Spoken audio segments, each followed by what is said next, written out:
1974, and the department that he's now serving in is Hospital Information Services. And what Brother Spry is going to do tonight is explain what this department is and what it does. It's a relatively new department there at Bethel, and he's going to give us some insight on that and also many experiences from around the world.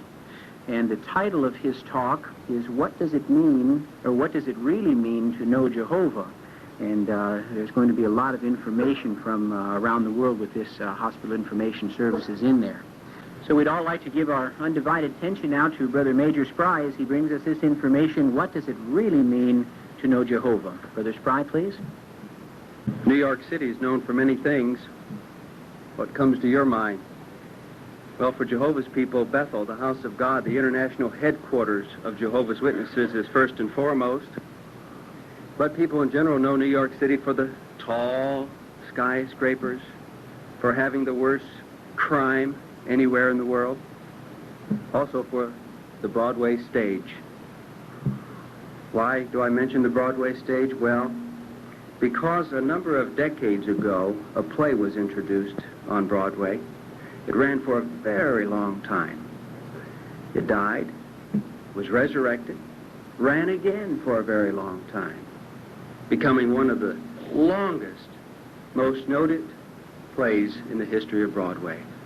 But from this play emerged a song, a very well-known song. I'm sure you're familiar with it. Some of the lyrics of the song goes like this: getting to know you, getting to know all about you, getting to know you, getting to like what I see. Now those words were the heartfelt expression of a woman getting to know a people that she had not known. And the more she came to know them, the more she liked what she saw. When you think about it, doesn't that perhaps express our feelings toward Jehovah? There was a time when we did not know Jehovah. We began to read the Bible. Someone studied with us.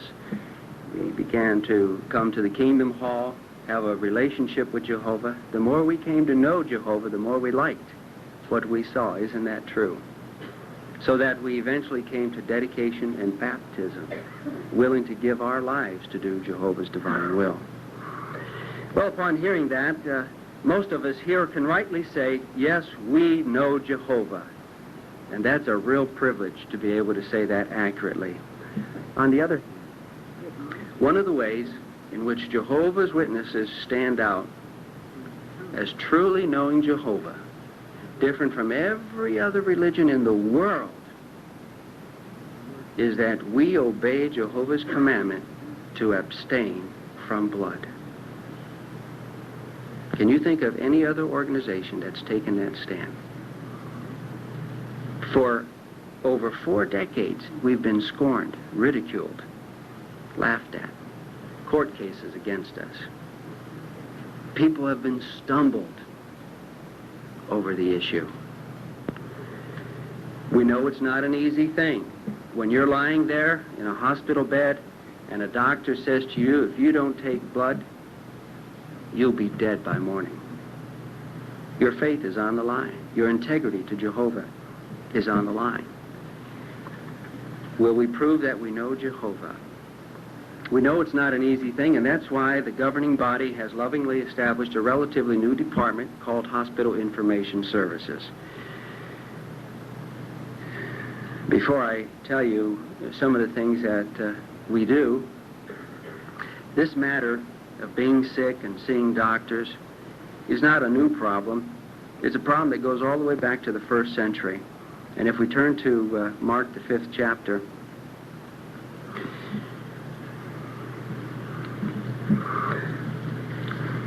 we'll read an account of someone sick and going to the doctors, and just to show that it's not always a pleasant thing. At verse 25, it says, now there was a woman subject to a flow of blood 12 years, and she had been put to many pains by many physicians, and had spent all her resources, and had not been benefited, but rather had got worse. Things haven't changed a whole lot, have they? You go see a doctor, he tells you, I think this is your problem. You want a second opinion, you go to a second doctor. They do some more tests on you, putting you through pain sometimes. He tells you a different diagnosis and a different prognosis. And now you got to go see a third doctor. And they take all your resources, and you haven't gotten any better, just as it was in the first century. Now, there are many fine, dedicated doctors in the community, but what this shows is that no matter what type of doctor you are or what experience you have, we well know they're limited. They cannot put an end to sickness and suffering. Only Jehovah's kingdom will put an end to all the sickness and sorrow that there is.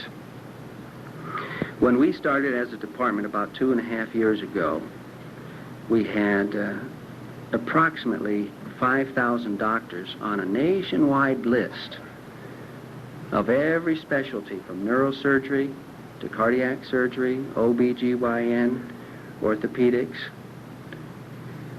that would be willing to treat Jehovah's Witnesses.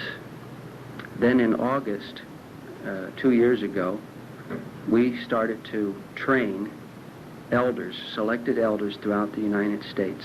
And we now have 100 hospital liaison committees in the United States, about 33 more in Canada.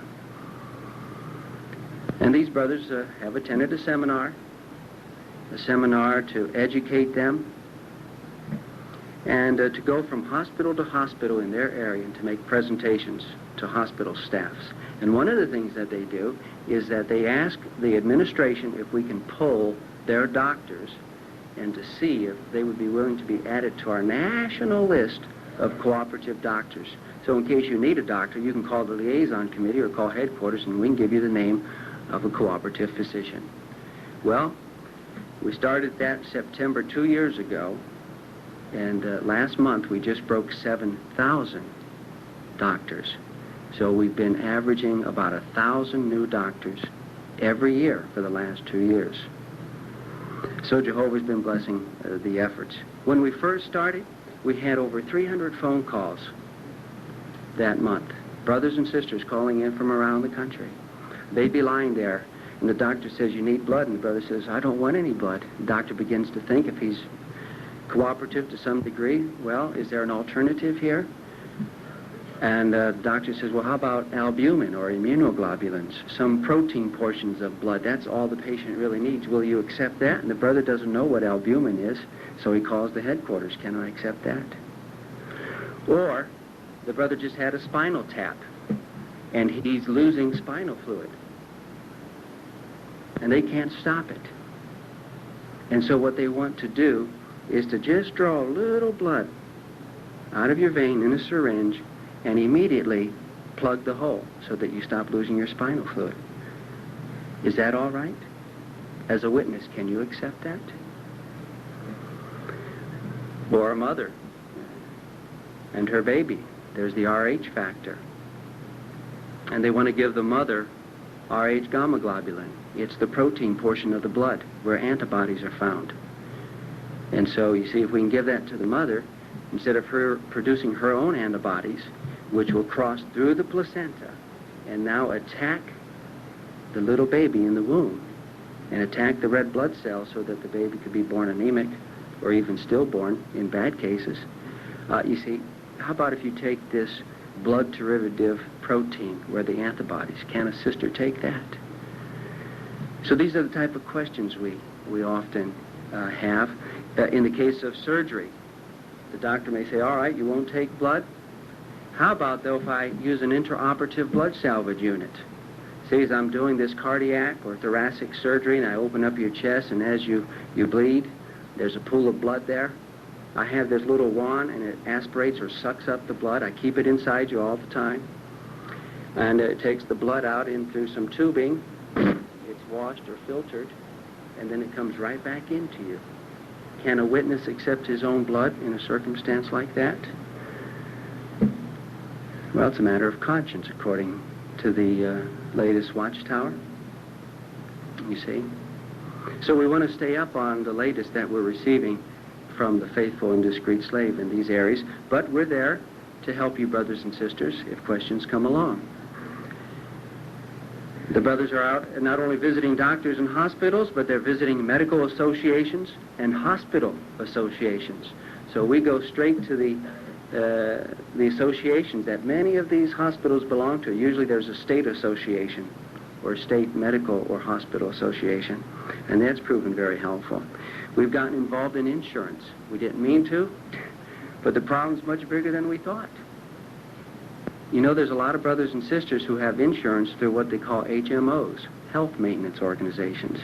And what they've done is they put a little clause deep in their policy that says if you don't take blood or blood products, basically we're no longer financially obligated to you. So you think you're paying your premiums, your monthly premiums, and suddenly you need surgery and they tell you to get lost. So there's a need in this regard. We've had a number of instances like that.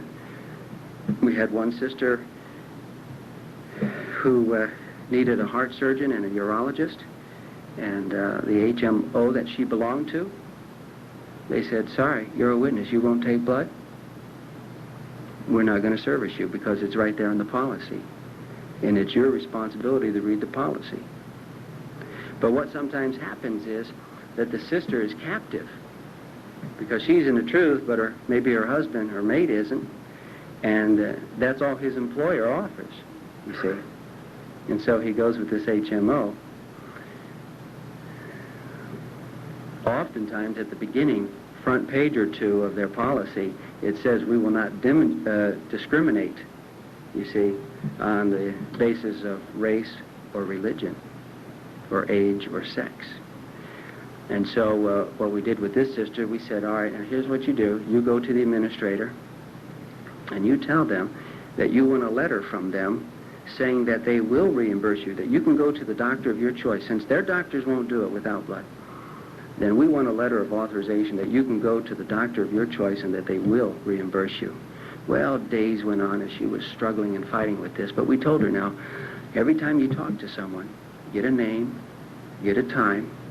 By the way, what's your position here? It puts them on notice, you see. And so after a number of days of doing that, then we called up the medical director of this HMO and we said to him, we would like a letter of authorization. He says, well, I can't do that. And I said, that's funny. I said, we've been in touch with 5 people at your organization, and they all said, you're the man that has the authority. You see, Sister was taking good notes. And so either these 5 people are wrong or you do have the authority.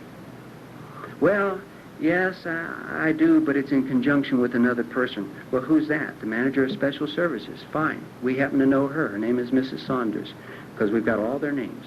We've gone to a lot of these insurance companies, and we've got the names and numbers of all these key personnel.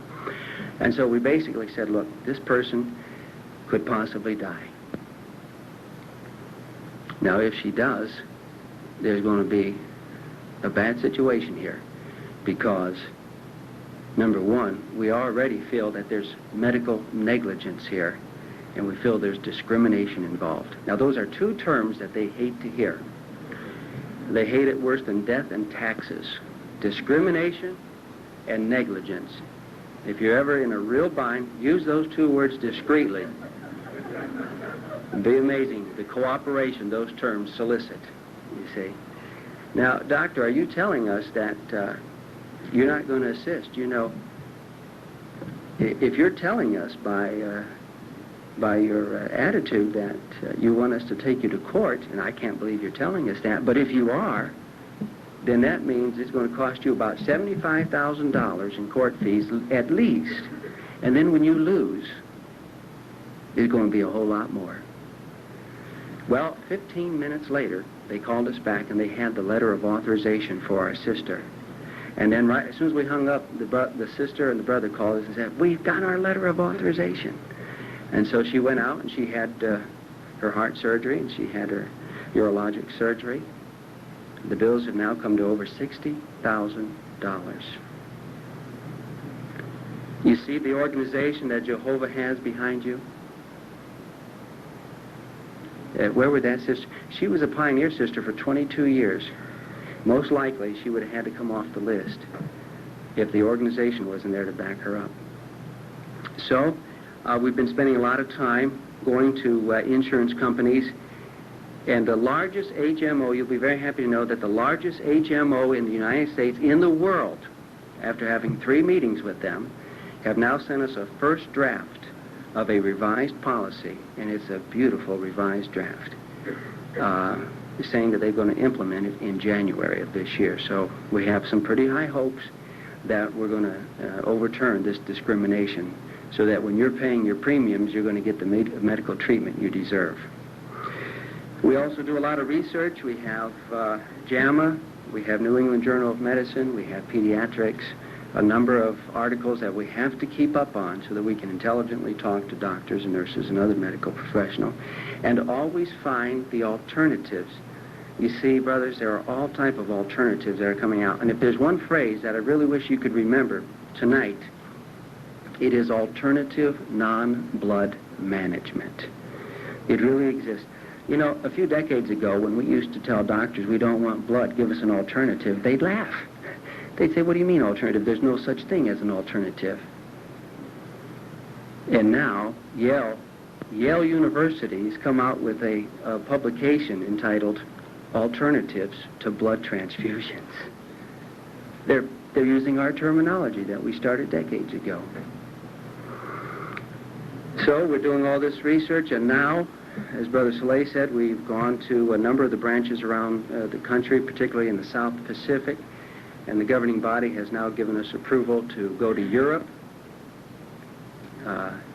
by November to start seminars there at those branches and to give a branch seminar to train the brothers there at the branch to set up their hospital information desk.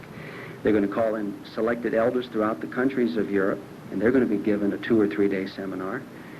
And then we're going to take them from hospital to hospital, showing them that it does work and the rich blessings from it.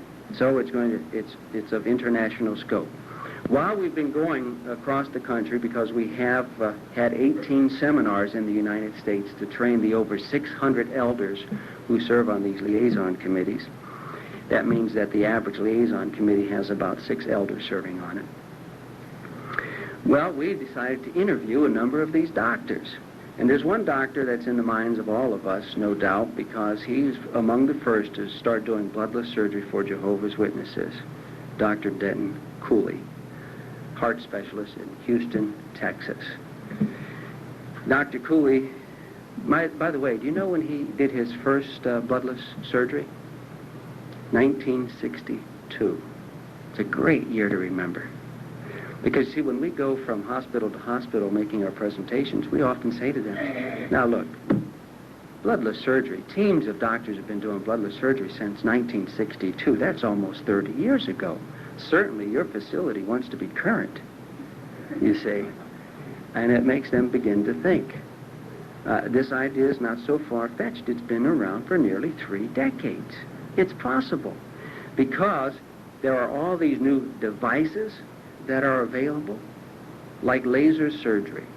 You know, they've done a survey, for instance, women with breast cancer. Laser surgery has been able to prevent 90% blood loss. Prevent it over regular scalpel.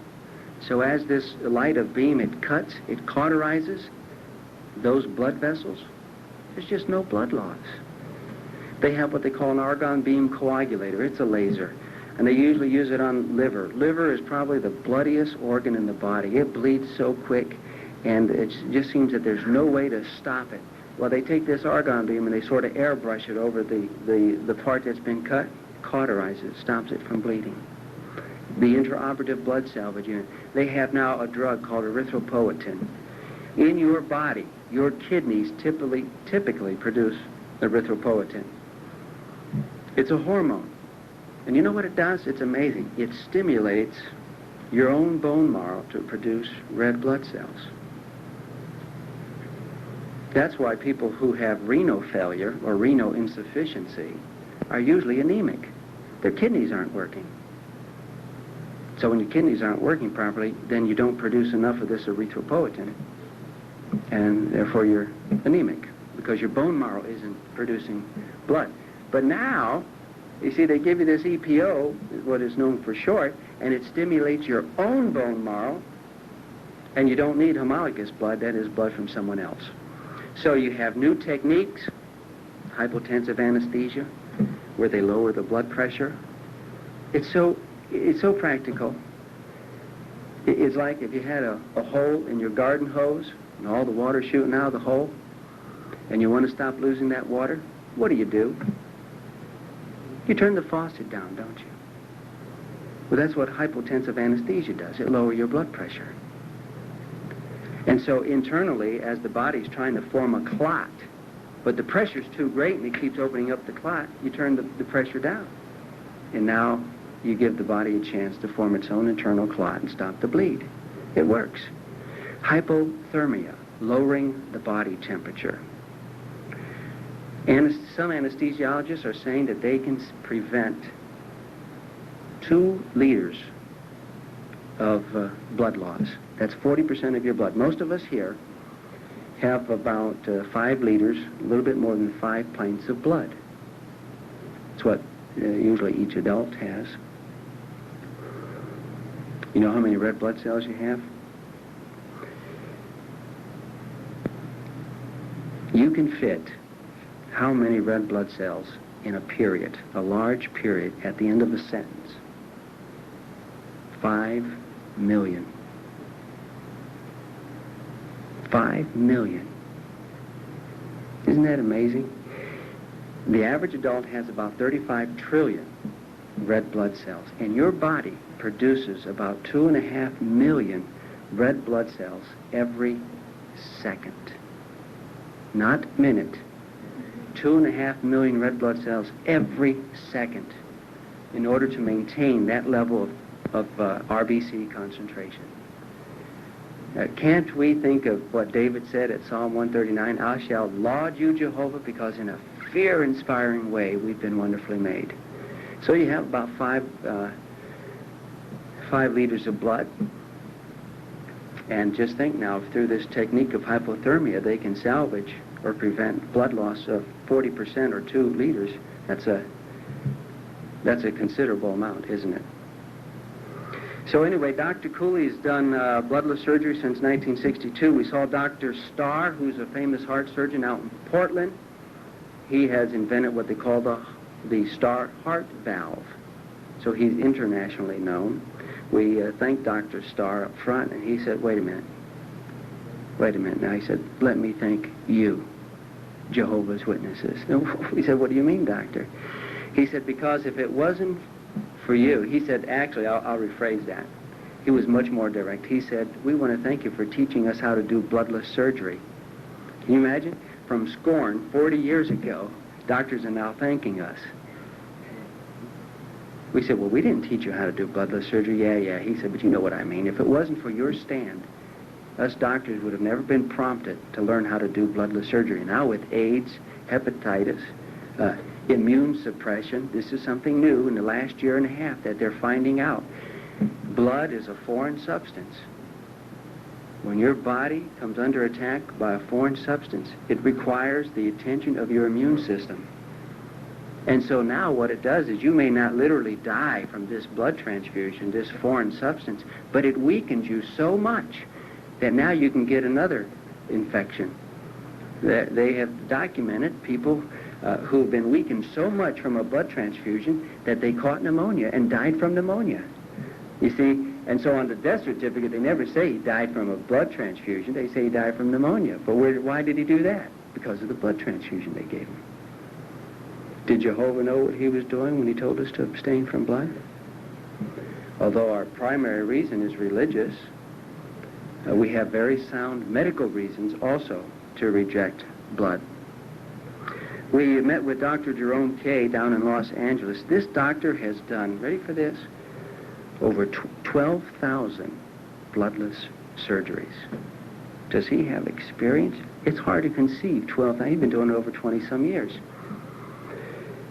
He has written an article that's been published in the medical literature, and at the conclusion he said this. It's very, very profound. He said, after doing so many thousands of bloodless surgeries, it is our impression that the person who does not take blood actually does better than one that does.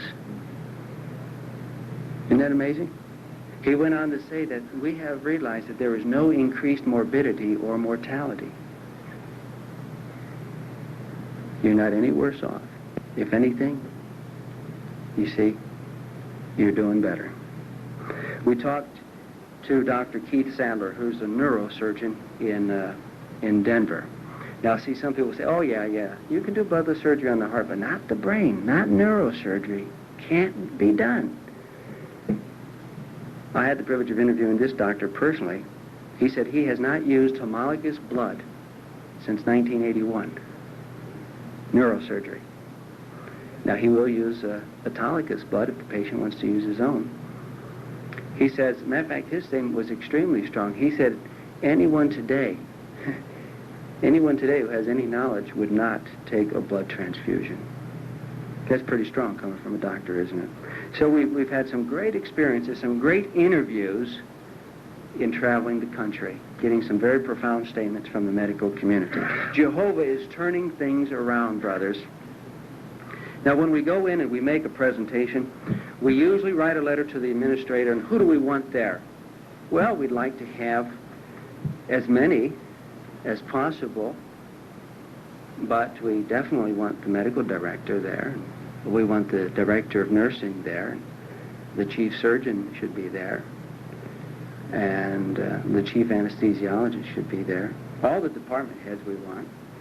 From administrative, we need some vice president or president. We like to have the risk manager, and they're usually always brought in because then you get into the legal aspect, and they're all fearful of liability, so they're there. Many hospitals today, as a matter of fact, over 50% of the hospitals today have what they call bioethics committees.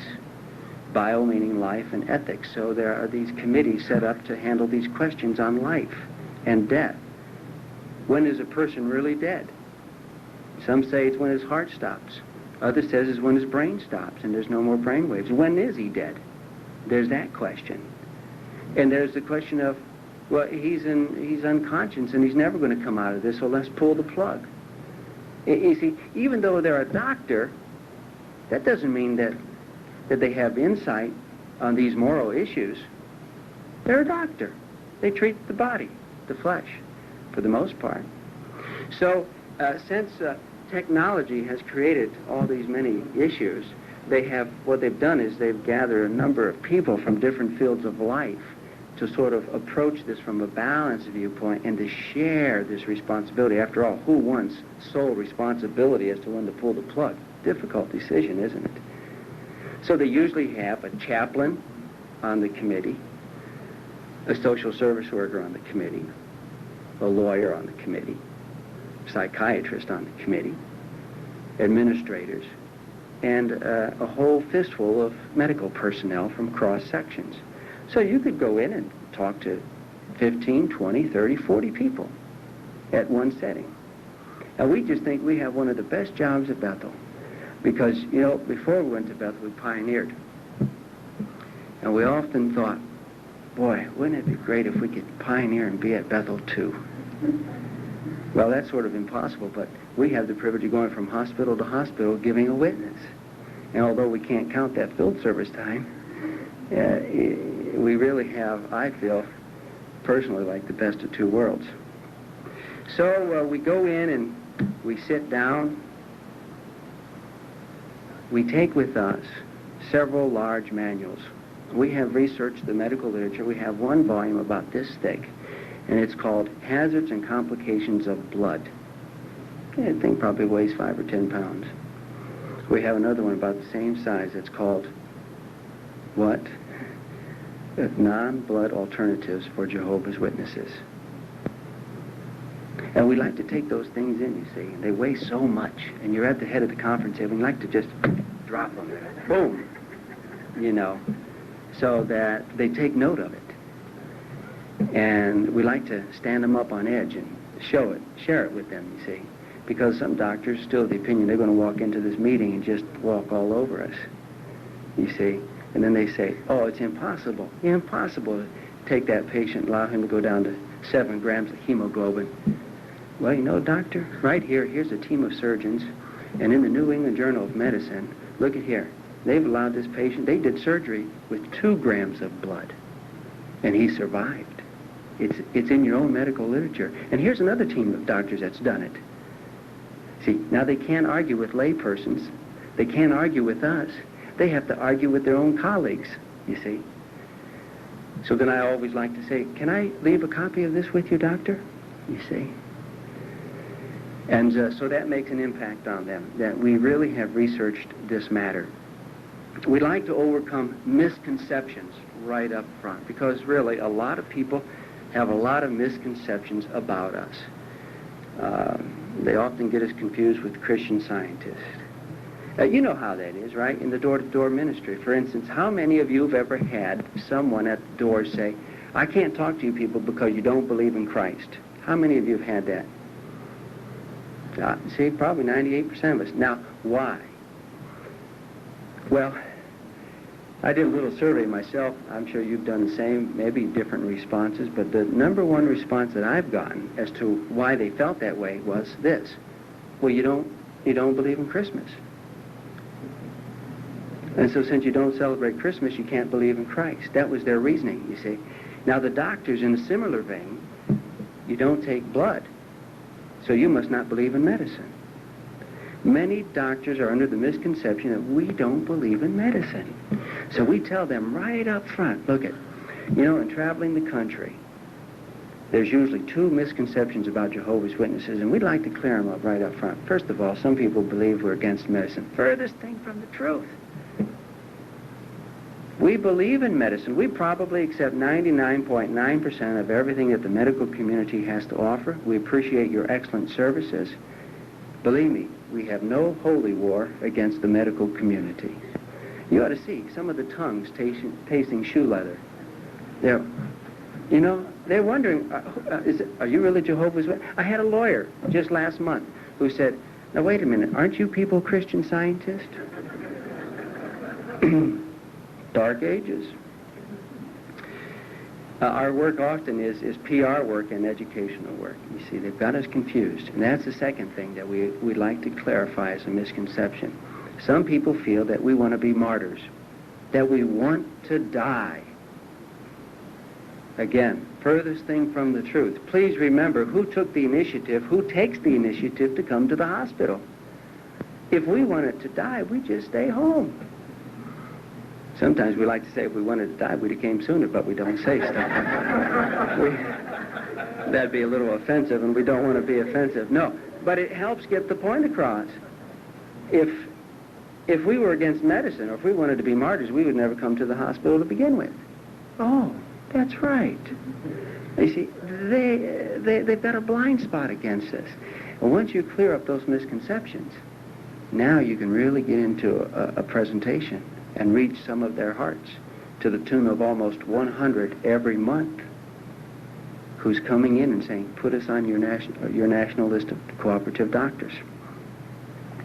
You never know what you're going to run into. Had a Jewish doctor down in D.C., and he said, by the way, what authority do you not take blood? And that's another thing we often do, too. We always do. Besides these 2 huge medical volumes, you see, you know what else we do? We always take the Bible and we put it out there right in front of us like that. Scares them. They think you're going to open it. And they sort of stay at bay, let's be careful what we say, you see. But this one particular Jewish fellow, by what authority? And, down deep we're saying, thank you for asking that question, because now we've got an opportunity to open the Bible. And so he being Jewish, we turned to the Hebrew Scriptures. And we read it to him, and he said, can I see that? Oh, by all means. So he read it. And, of course, there was a bioethics committee, and there's a whole group of people there. And he reads this thing out loud, and he said, hey, guys, it's really here. My rabbi never told me this. So you see the witness work that's taking place. Now, we're not there to preach a sermon to them, but occasions or opportunities do arise, and, of course, we, being opportunists, we take advantage of that. The same thing happened up in Worcester, Massachusetts. There was 32 anesthesiologists who invited us up there. So we went up, another brother and myself. And this one anesthesiologist, she said, you know, I've never spoken to a witness before. The only time I ever meet you is here at the hospital. And it seems like your entire message in life is no blood. You come in here, it's an emergency, and you're screaming, no blood, no blood, no blood! She said 3 times for emphasis. So, that was a good statement, we thought, because it opened the door for us. We said, please be assured that that is not our only message in life. As a matter of fact, our message in life is what Jesus taught all of his Christians to pray, Our Father who art in heaven, hallowed be thy name, and we got right into the kingdom. And so it was nice to, as it were, shoe on the other foot type 35 doctors captive as you tell them about the kingdom. Again, we didn't stay on that theme for long because we don't want to turn them off, and that's not the main reason we're there. But opportunities do open up for us. Now, they often ask, you mean to tell me that you would let one of your loved ones die? You won't take a blood transfusion, you allow one of your loved ones to die? Now, we need to know how to answer that very, very properly, carefully, because if we don't, we're misunderstood again. As a matter of fact, I'll tell you how bad it is. We've had sisters now with unbelieving husbands going through a divorce situation, and now they're arguing over who's going to get custody of the children. And the judge has said to the sister on the witness stand, well, now let me just ask you a question, Mrs. So-and-so. If your child is in an accident and it needs blood, will you give it blood? And the sister says, no, Your Honor, I won't do that. I believe in the resurrection. And the judge says, the children are not yours. You have no visiting rights. They go to your husband. They judge you as unfit. See? As unfit because you said no. They view us, they try to categorize us as being negligent parents because of that statement. Now, there's a much, much, much, much, much better way to answer that. Never stress death, always stress life. And here's one of the ways you can answer that. There's a multitude of ways, but one of the perhaps best ways, and this is how we did this to the group up in Worcester, Mass., all those anesthesiologists. We said, look, Jehovah's Witnesses love life. That was our opening comment. See, they said, you going to let them die? We came back and said, no, we love life. We cherish health and life. We can prove it to you by our entire way of life. Let me tell you this. First of all, we don't take drugs. The thousands who are dying every year, not Jehovah's Witnesses. We don't abuse alcohol. We don't smoke. And by the way, you know that there's over 1,000 people in the United States alone who are dying every day from smoking. Over 7,000 in the world dying every day from smoking. And you know what? Nobody ever goes out and gets a court order and tells them that they can't smoke. But that's another subject. All of a sudden it dawns on them, hey, that's right. There's more people dying from smoking than from those not taking blood. What are we doing about that? And we don't believe in abortion. You see, so our entire way of life, we are life-oriented, we cherish health. Secondly, we take the initiative to come to the hospital. We seek out the doctors. We're not negligent. We want to live. And what we want is what? Non-blood alternative management. We'll take anything else. Surgery, drugs, you name it, we'll take it, but no blood. We want to live. And besides that, Your Honor, or whoever you're talking to, blood transfusion is dangerous. I can come down with AIDS or hepatitis or immune suppression, cytomegalovirus. I could die from who knows what from blood. That's why that's another reason I don't want blood. I don't want to die from it. Now, all of a sudden, you see how much more balanced that approach is? They now understand our position. So after telling this this anesthesiologist that we don't smoke, we don't take drugs, you see, we don't abuse alcohol, and that we want to live. You know what her answer was? She goes, "Oh my, it's such a shame you don't give blood. You're the cleanest people on the earth. You must have the cleanest blood." You see, well, in that case, she has such a blind spot, that went over like a lead balloon. But many other doctors got the point, you see. I hope other doctors don't start thinking the way she's thinking. Just to come after witnesses because we're the only ones with clean blood in the world. One liaison committee down in West Virginia went to the University of West Virginia.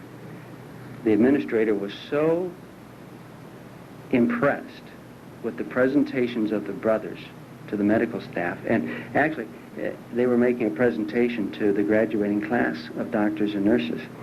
Did you know what they did? They've asked our brothers to come back to every graduating class of doctors and nurses for a one-day seminar, because the administrator said there's nobody who knows more about blood than Jehovah's Witnesses, and about the alternatives to blood than Jehovah's Witnesses.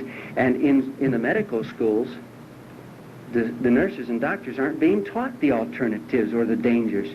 So they've invited the liaison committees, our brothers, back to every graduating class of doctors and nurses to give a witness to them. In Canada, we have 33 committees up there, you know, and they had the privilege to talk many times to the medical association of this one province up there. The secretary of the medical association has been very, very helpful to the brothers up there. Very helpful in some very difficult situations.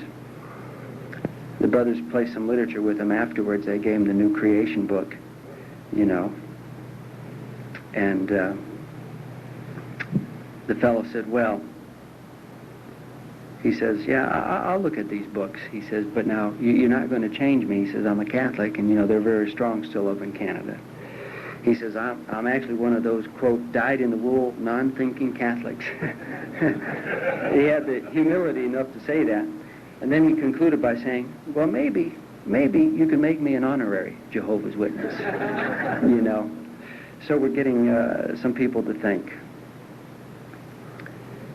Well, those are some of the experiences we've had in visiting hospitals, but now how about the practical value of the hospital liaison committees? Let me share a few experiences with you on that. We had a family that in Arizona, they were headed to the Kingdom Hall for field ministry. And as they were going through the intersection, someone ran a red light and hit their vehicle. Now, as though that wasn't bad enough, their little boy was thrown from the vehicle, and oncoming traffic ran him over. So they rushed him to the hospital, and the neurosurgeon, needed a neurosurgeon, said, we have to have blood. And the parent says, no blood. You can do everything else. I'll take all other type of medical, non-blood alternative management, but no blood. Doctor said, got to have blood.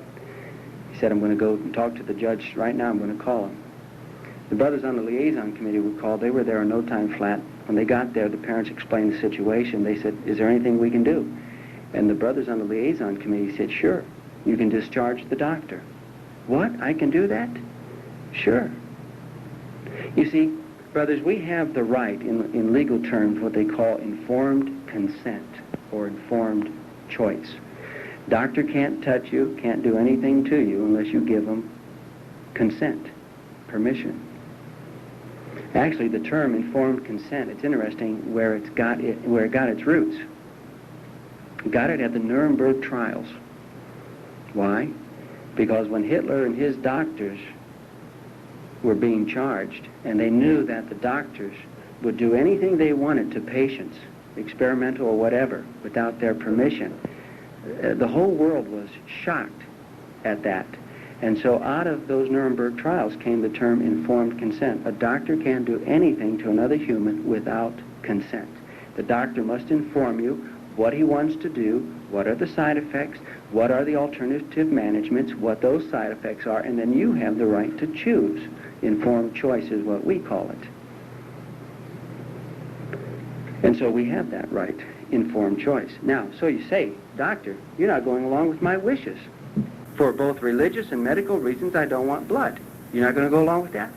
Sister wrote letter, Doctor, because of not respecting my rights of informed consent, you are now hereby discharged. Carbon copy, administrator. Got rid of the doctor. Can you believe in that same hospital there was a favorable neurosurgeon? Now, here's why it's so important for us to take our stand. We have to let them know who and what we are and what our position is up front. We cannot be ambiguous about it, because they have in the medical profession what they call protocol. One doctor who, if he wants to help you, he's not going to stick his head in and say, here, I'll take you as a patient, when you belong in effect to another doctor. You're another doctor's patient. So only by you discharging a doctor do you open up the door for a cooperative doctor to now volunteer. So now this other neurosurgeon said, I'll take the child and I can do it without blood. You see? So information, knowing how and what to do when you enter into a hospital. There's the value of the Hospital Liaison Committee. In British Vancouver, we had a sister who gave birth to twins. One was perfect as we can get these days. The other had kidney failure. Neither kidney worked. The doctor on his own decided, what? Without even checking with the parents, he's going to go in and remove one good kidney from the one infant and transplant it in the other, and use blood while doing it. When the parents heard about it, they protested. They went straight to the administrator. The administrator called in the doctors and said, hey, have you been in contact with the Jehovah's Witnesses Hospital Liaison Committee? And they said no. And the administrator said, you don't do a thing without contacting them first. You see the impact? The medical community is accepting this arrangement from Jehovah, the Liaison Committee. Jehovah's vindicating his name on the issue of blood. In Toledo, Ohio, we had a little 3-year-old boy who went into the hospital. He was diagnosed as having meningitis. His blood count's dropping from 10 to 9, down to 8. The doctor says if it gets any lower, we're going to have to transfuse. They called the Liaison Committee in. They called us at Brooklyn. We got on the line. Doctor, why is the boy becoming anemic? Have you done surgery? No. Is he bleeding internally? Is there some sort of hemorrhage? No. Why is he becoming anemic? I don't know. Well, thank goodness by Jehovah's Holy Spirit, one of us finally asked, Doctor, are you by any chance withdrawing blood from the baby for testing purposes? Yes. How often? Every 4 hours. You mean 6 times a day? Yes. Doctor, with all respect, you are the cause. You've created the anemia. A little baby does not have an inexhaustible supply of blood. If you keep pulling blood every 4 hours, you've created the anemia. Well, they didn't want to hear that until we said, well, we have a medical article that really defines that as negligence. And stop pulling blood. And here is a viable alternative. We'd like you to please read it, because if you don't, then you're going to be held for legal liability. The doctor read it, came back and said, you know, I've been thinking, maybe we should only pull blood once a day. Would you agree to that? And the parents agreed, yes, you can pull blood once a day, but no more. And in a day and a half, that little boy not only stabilized, his blood count went up. No court order, no blood transfusion, no litigation. You see the value of the Hospital Liaison Committee, brothers, and the nice arrangement that Jehovah has provided for his people. In Florida, a little baby was born that had hyperbilirubinemia. Doctors like to use these big 50-cent words oftentimes to dominate the layperson. That's nothing more than jaundice, you know.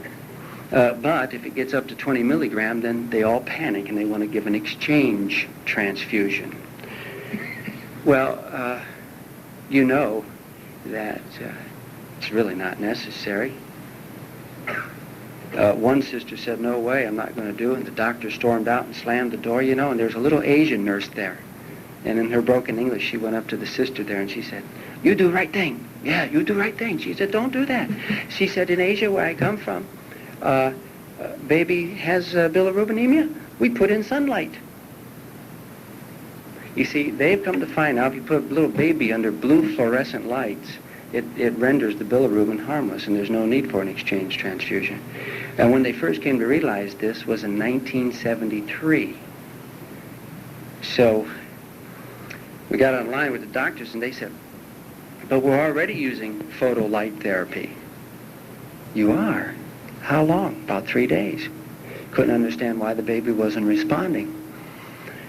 And we give the credit again to Jehovah, and finally one of us said, but now do you have a single bank of lights or 2 banks of lights? Oh, just a single bank. Oh, no, that's not enough. You know, it's like aspirin. 1 aspirin won't do it, 2 will. You got to have a double bank of lights. That's what this article by Dr. So-and-so in 1973 says. I'll fax it to you. Take it in. Doctor, here's a viable alternative. If you don't go along with it, you're going to be legally liable. They suddenly found the 2nd bank of lights. No need for a blood transfusion.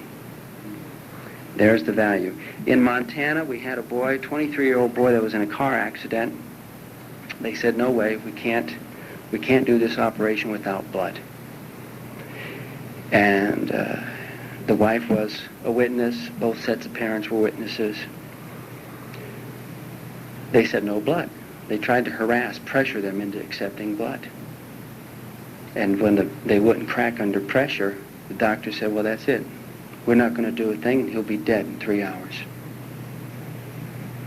That's the type of pressures they're sometimes put under. They didn't know what to do. They called the local elders. They went down. They didn't get too far. But the local elder said, but you know, we recently got a letter, and we were told that we should call the liaison committees whenever we have a problem like this. And so they called the brother. By the way, at this time, there was no liaison committee in all of Montana. When we started with 39 committees. We're up to 100. We only have so much manpower. We concentrated on large medical centers, big cities where most of the brothers are, and where big hospitals are that have the equipment to support bloodless surgery, trying to get the most out of our investment, as it were. So anyway, we had sent to the brothers a tool. This was a list of alternative treatment. They called the brother. He happened to be on the at office, and he had this, so he started to go down it with the doctor and said, Doctor, how about hypotensive anesthesia or hypothermia? And suddenly there was a long pause over the phone. And the doctor said, well, he said, you know, honestly, we didn't think about hypothermia. We were so intent on using blood. But he said, you know, you may be onto something. Maybe we can use it. They got him in touch with a doctor in Chicago who's favorable. And that doctor in Montana talked to this other doctor in Chicago who's on our list. And he held his hand, as it were. And they went in there and said, all right, we can at least do hypothermia and stop the bleed. We're not saying we're going to do the surgery, but we can at least stabilize the patient. Well, now that was a huge victory right there. And when they went in and stopped the bleed, then the liaison committee helped the parents approach the doctors and say, look, if all you're going to say is that you can't do the surgery and all you're offering to us is death, then we're going to transfer the patient. Now, they don't like to hear that because it sort of hurts their prestige. But it was done very tactfully. And then quickly, before they even have a word in edgewise, say, but we'd really rather not transfer the patient. Doctor, we know you have the skill to do it. We really believe that. See, now they like that. And so the bottom line was they finally agreed to do it, and they went in there, and they saved the boy's life. So we went from a situation where just earlier, a few hours earlier, they were saying, we're not going to do a thing, and he'll be dead in 3 hours, to where they stabilized him, did the operation, and now he's alive today. So there's the practical value of the Hospital Liaison Committee. In Yale, big university up there, we've had a number of problems there. Some sisters that were coerced, tremendous pressure to take blood. And instead of perhaps using the option of litigation, we said, well, why not let's ask the local liaison committee to go in and have a meeting. They sat down, had a meeting, and one of the brothers said, look, We have about 12,000 witnesses right here in this area. Now, you tell us, what type of direction do you want us to give our people? Do you want us to tell our people that they should go elsewhere? Or what? You tell us. And of course, at that time, if there's an accountant anywhere by, he begins to think, whoa, 12,000 people and all this money, you know. And there is an economic edge here, you see. Now, we don't really push that economic. We'll bring it up once, but we don't really push it. And here's why. If you bring it up too hard, too strong, you may, what you're doing is you're appealing to their worst, greed is what you're appealing to. You see, and then they may agree, but you haven't philosophically changed them, and then so behind operating doors, they go ahead and give you blood anyway. So we have to really change their minds, their hearts, their attitudes. But it is a point to sometimes break down a barrier to bring up the economic edge. And at that point, the vice president said, no way.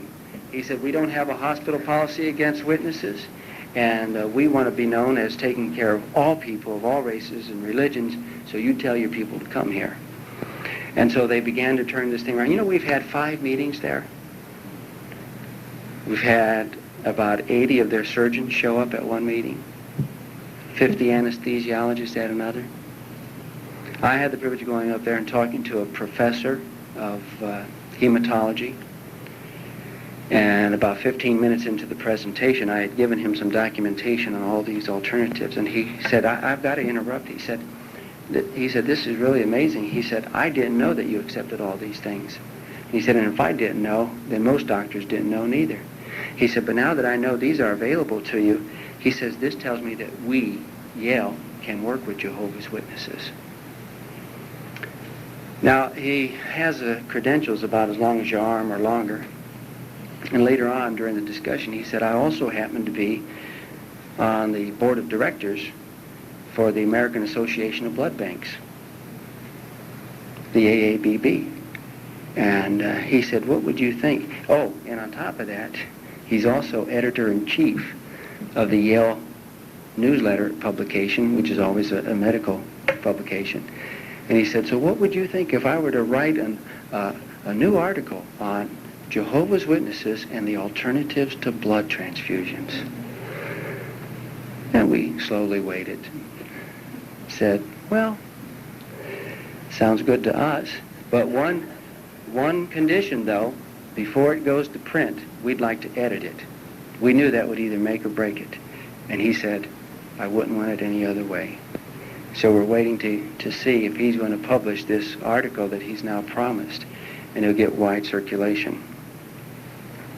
In Pennsylvania, we had a young boy, about 4 years old, diagnosed with leukemia, and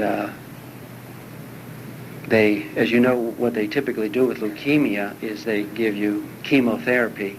And it's so strong it not only destroys the bad red blood cells, but it destroys all your good red blood cells. And so they support or supplement chemotherapy with blood transfusions.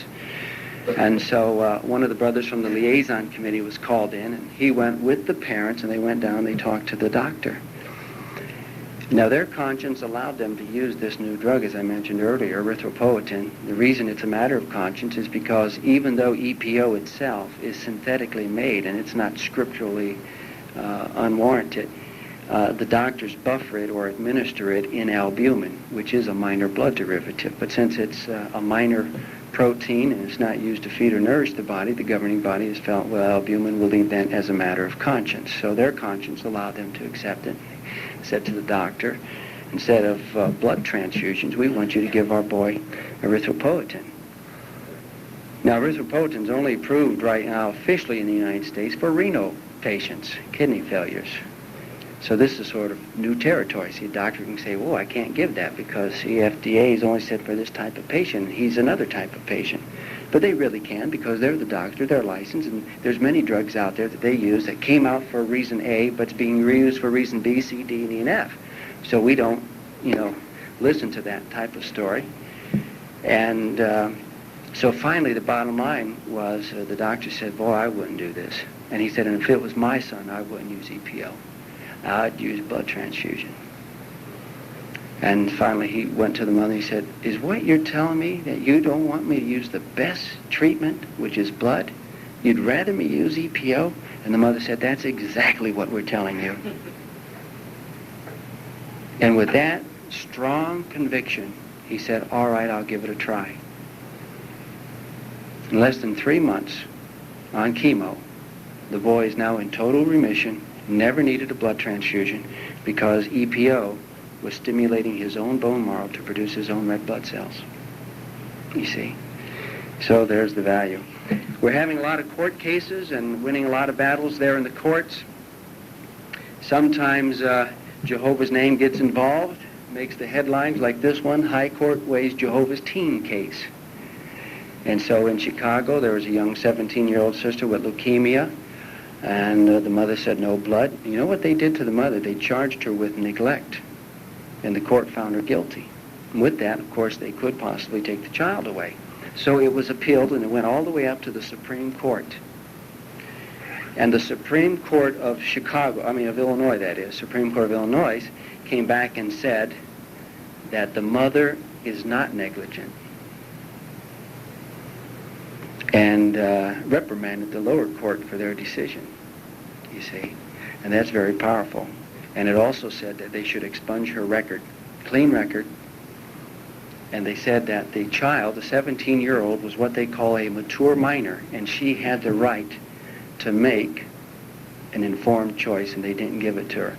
One of our arguments, of course, that makes it very difficult for them is we argue, look, you allow a 16-year-old girl to come in here and have an abortion to terminate life. And if you can do that, why can't a 17-year-old say no to blood? And it's very difficult for them to counter that argument. So Jehovah's given us one court victory after another. Here's one from Florida, and I understand some of you here from Florida tonight. That's why I brought it. No, not really. Woman citing religious belief wins okay to reject transfusion. Now listen to what the opening paragraph says. The court, Supreme Court of Florida, ruled 6-1. So that's a pretty good landslide. It's not, 4-3. 6-1, that privacy rights, that is, your body is private, they can't touch it, and religious freedom supersede the medical profession's interest in saving lives, but it did not condone suicide. Who's here committing suicide? No, remember, what about witnesses? Do we want to die? We want to live. We stress life. So here's another Supreme Court decision victory. And the state of New York, we won a beautiful decision there. We had a sister who was pregnant. They did I won't say what they did, but they did a situation to where she started to bleed after delivery. And so they went for a court order, got a court order to transfuse her. But now you know what? They never told them that they were going for the court order. And isn't that true? They often go behind our backs, So now they're paying for it.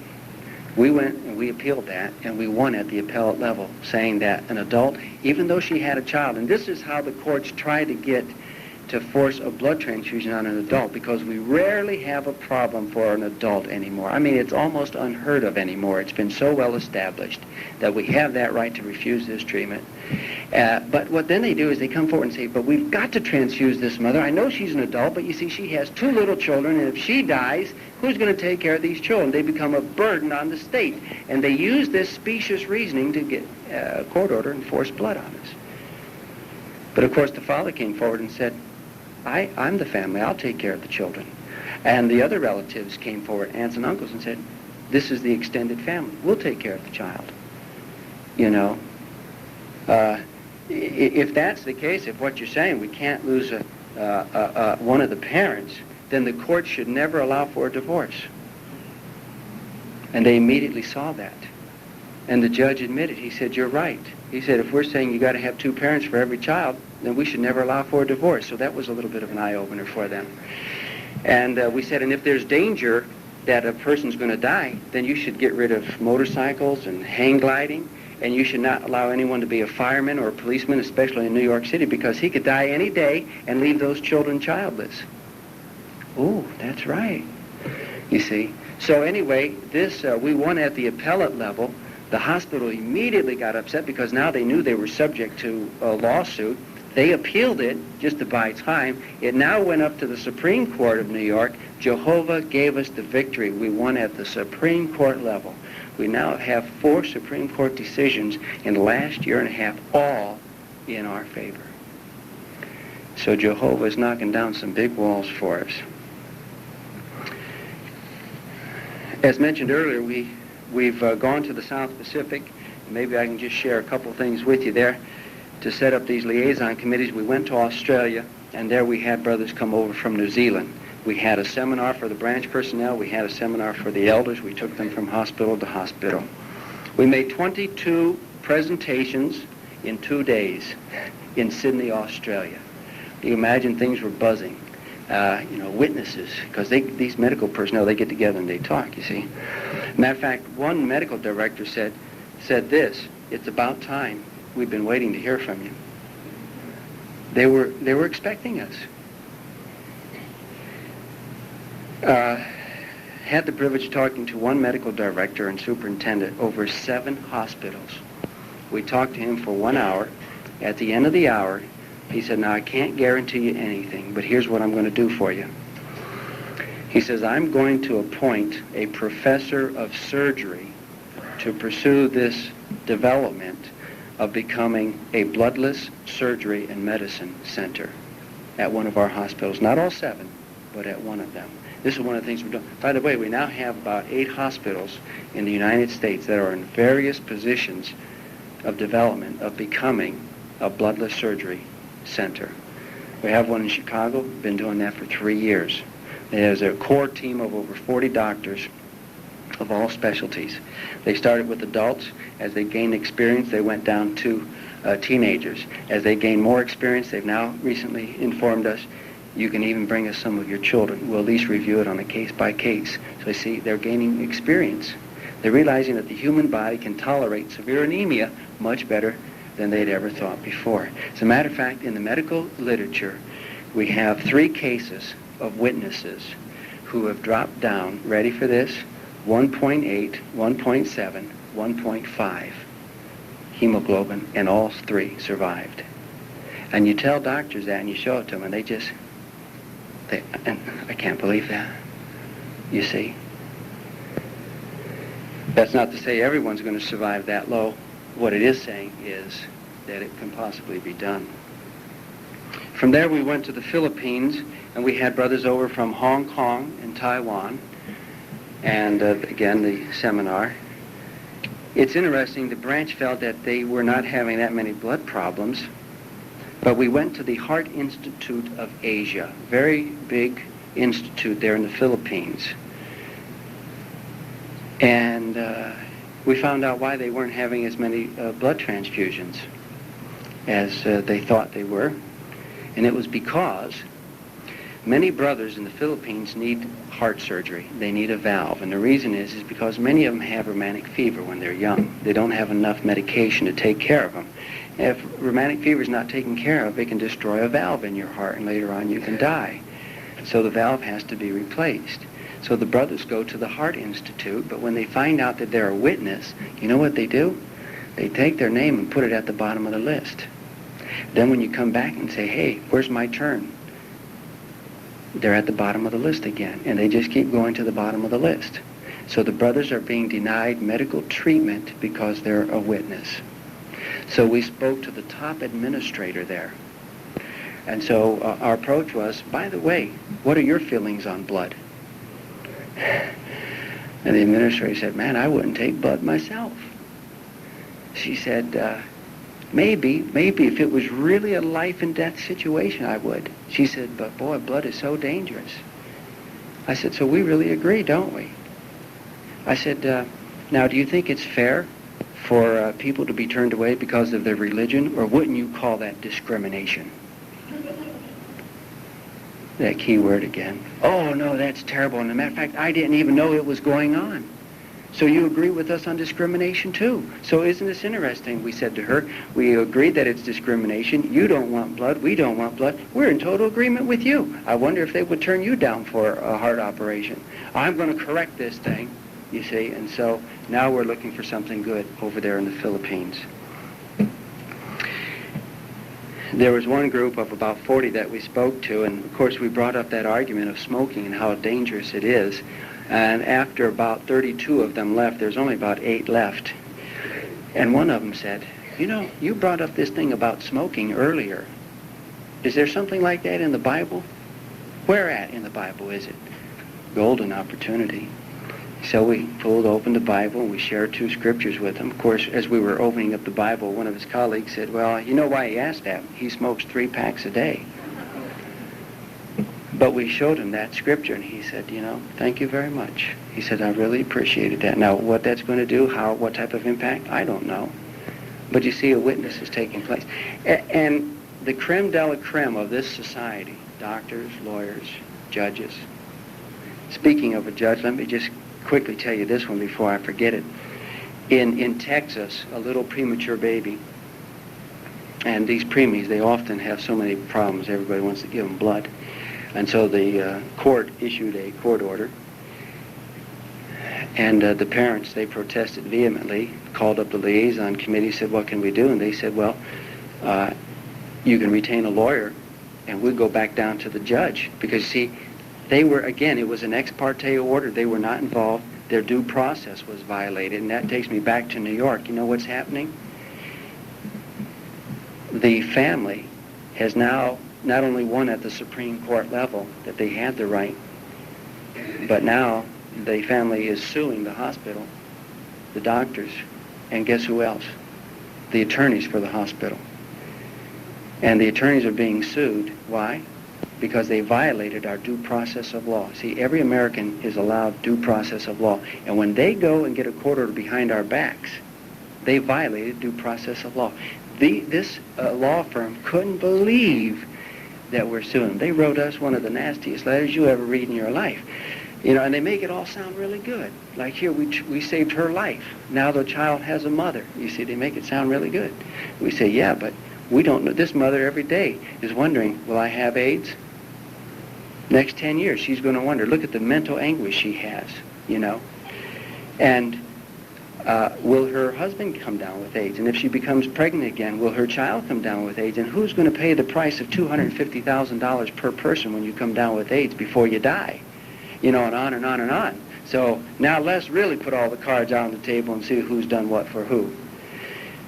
So there was a newspaper journalist who wrote in the New York paper and said when he talked about this family suing the attorneys, he put in parentheses, finally the right party's being sued. So what that does is that sends a very strong message now, because when that comes up, if that case is won, it's going to send shock waves. You talk about earthquakes. It's going to send shock waves through the medical and legal community, because every hospital that now goes forward to their attorney and says, will you go ahead and get a court order at 12 at night? You're going to say, no way, you think I want to be sued? They're going to have to tell us, and we're going to have to be there to be heard. And that's what happened in Texas. They did it behind the family's back. They went back to the judge and said, Judge, you issued a court order and we weren't even there. You violated our due process of law. So he said, all right, let's have a hearing over it.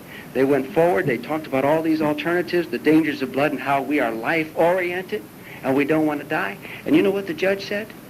He said, you know that I have been handing out court orders routinely against witnesses for decades. But this is the first time it's ever been challenged.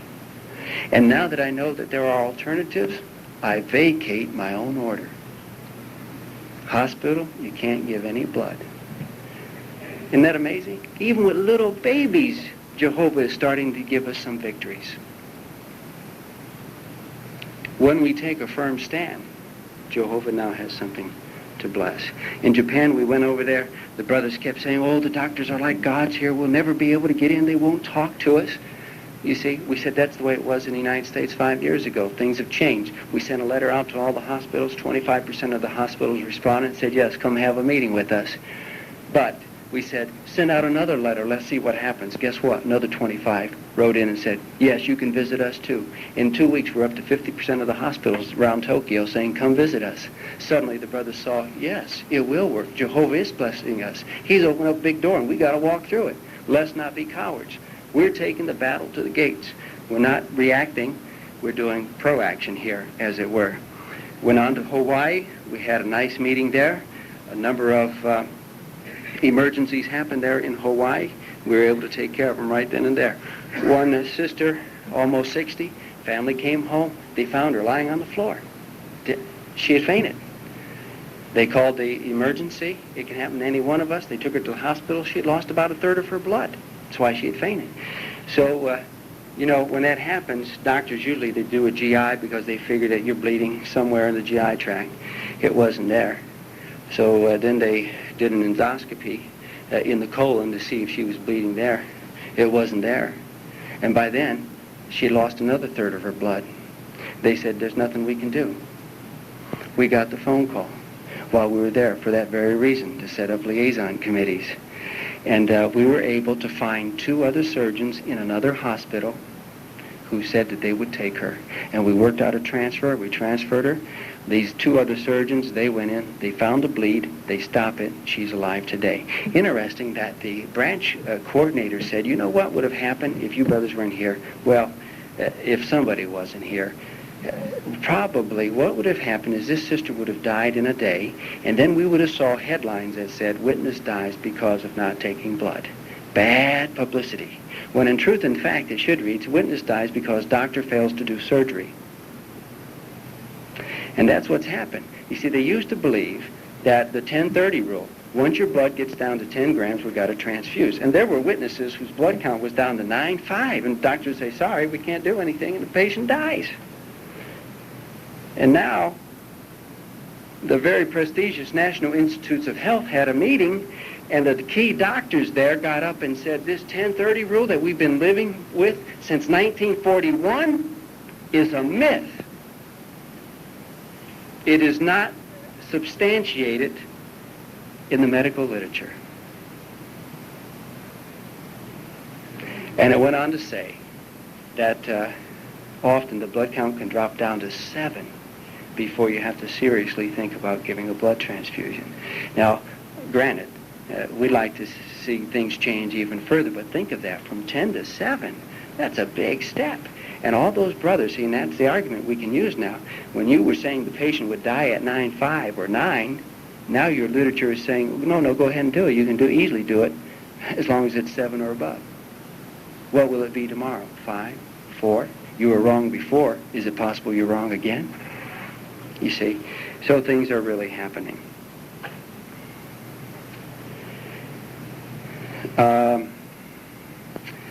Sometimes there are things that you can do for yourself. One brother in Columbus, Ohio, said, I have 3 more experiences. They're not that long. Should I, is that all right? I don't want to go too. If I go overtime, just blame Brother Soleil, because he's the one that got me down here. In Columbus, Ohio, there was a family that had a 12-year-old daughter with Down syndrome. And she became white, anemic, as it were, took her to the hospital. And, when you already have a sick child, you know that the problems can be complicated very quickly. And so the father did a very clever thing. I'll tell you, it shows you Jehovah's Spirit can work on all of us. What he did was he took the child to the hospital, and he says, I'm not admitting her to the hospital. Not signing the papers. I'm not admitting her. All I want you to do is have a doctor diagnose her. Well, they agreed to that. When they diagnosed her, they said she has leukemia. Her blood count was so low that right then and there, they put her in a hospital bed and they wanted to give her chemo and blood. The father vehemently protested, went to the administrator and said, look, I never administered my child. So the administrator didn't know what to do. And here's another good argument that you can use, brothers, is you want the right for a second medical opinion. That's the second thing this brother did. Because, see, the medical community tells us to get a second medical opinion. Now, on the opinion of one doctor, and I don't know any one doctor that's infallible, on the opinion of one doctor, they got to give a blood transfusion. And you say to the administrator, no way. I want a second medical opinion. And that's what this brother did. They went in before the administrator. The administrator never handled a case like this before. He was bewildered. What did he do? He called in the attorney for the hospital. There they were having this big powwow. The bottom line was the attorney said, let me see if I've got this right. The father came in here. He brought his daughter. He said, I'm not administering my daughter. Just want to do a diagnosis and want a second medical opinion. That's correct. the attorney said, "You got to give the child back." He wouldn't even go for a court order. You see, they recognized the father's rights. You know what? They found a doctor 30 minutes up the road who took the child, gave her chemo. Yes, she did have leukemia, but he was willing to adjust the dosage. And he was willing to allow her blood count to drop a little bit lower than most doctors. In 2 months, she was in remission. So we appreciate stories like that, do we not? In Portland, I went out to Portland, Oregon, because there's a hospital out there that the liaison committee has been working with in cultivating, setting up a bloodless medicine, bloodless surgery center. We just have now been told that this October, the Good Samaritan Hospital will become a bloodless surgery, bloodless medicine center. So we appreciate the blessings of the efforts of the brothers out there. But while we were out there, there was a mother who had a little 2.5-year-old girl with leukemia. And so she took the child to the hospital, and her blood count got so low again, they wanted to give blood. But the doctors, instead of going for a court order, they thought, let's do this. Let's get a panel of us doctors. Let's call the mother in. Let's talk to her. Surely this mother will come to understand and know that we're right, and this is the best thing for her daughter. So that's what they did. They invited her in. And at this point, the mother did not have a husband. And she came down, and her little daughter was there too at the hospital. The mother brought her own mother, so there was the three of them, the little 2.5, the mother, and the grandmother. And these doctors were really drilling and grilling our dear sisters. And at the end, one doctor very strongly said, "And what right do you have to stop your child from getting this life-saving treatment? She's not one of Jehovah's Witnesses. You are. But how do you know that when she becomes an adult that she'll even want to be one of Jehovah's Witnesses? We understand that a lot of your children don't even become witnesses later on." You see the argument that they were using. And now by imposing your religion on your little girl, you're going to cause her to die. What right do you have to do that? Now the mother had no training. This happened about 1.5 years ago, so she was sort of unaware of the liaison committee arrangement, and that was unfortunate because we could have helped her with the right answers, you see. She was silent. She had no answer. She looked to her grandmother. Grandmother looked back. She was silent. She didn't have an answer. When suddenly, the little 2.5-year-old girl began to sing, "We are Jehovah's Witnesses," and just silenced the entire panel of doctors. And from that, there came forward a doctor who was a pediatric hematologist oncologist. And I usually spit all over myself when I try to say that, because he, to get a doctor, first of all, who's a pediatrician, let alone a hematologist who's an expert in blood, let alone an oncologist, someone who's an expert in cancer, who's all three.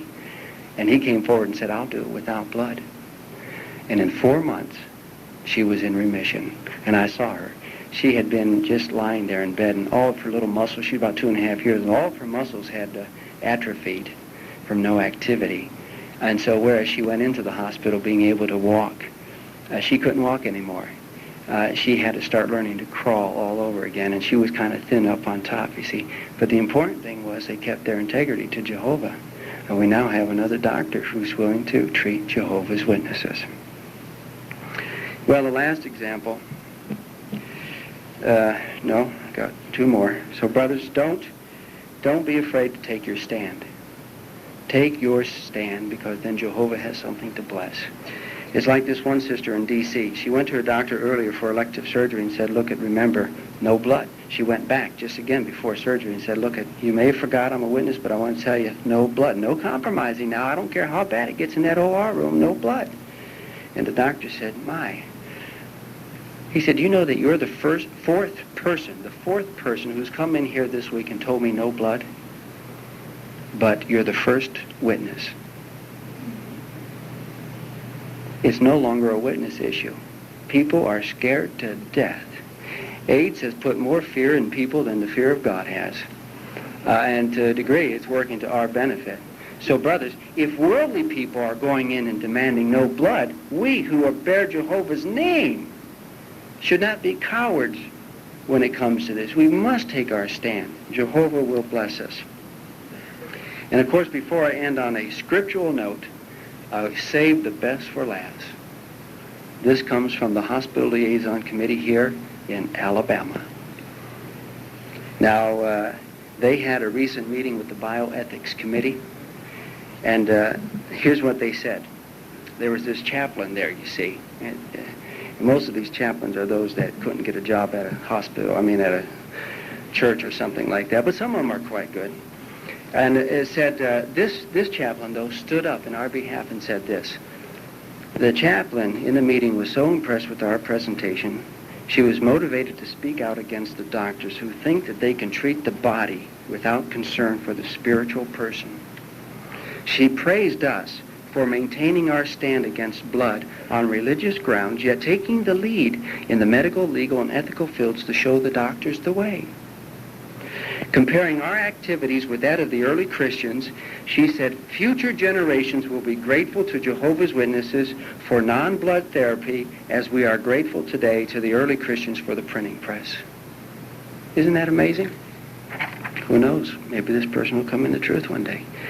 They go on to relate how on one occasion the doctors were seeking a court order to give a seriously injured 19-year-old sister a blood transfusion. The committee was called in. They gave some legal and medical information to the elders, who in turn gave it to the risk managers and the attorneys. They in turn, the next day, gave it to the judge right here in Alabama, and the judge refused to give the court order.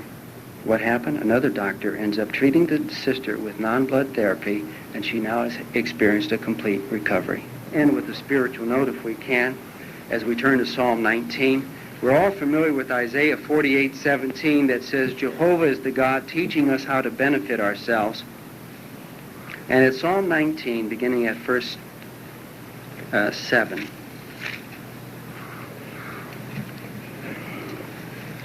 It says that the law of Jehovah is perfect, bringing back the soul. God's law is not incomplete. Jehovah knew what he was doing when he said abstain from blood. And you notice the last part there? Bringing back the soul. Not killing you because of AIDS virus or anything else, but it brings back the soul.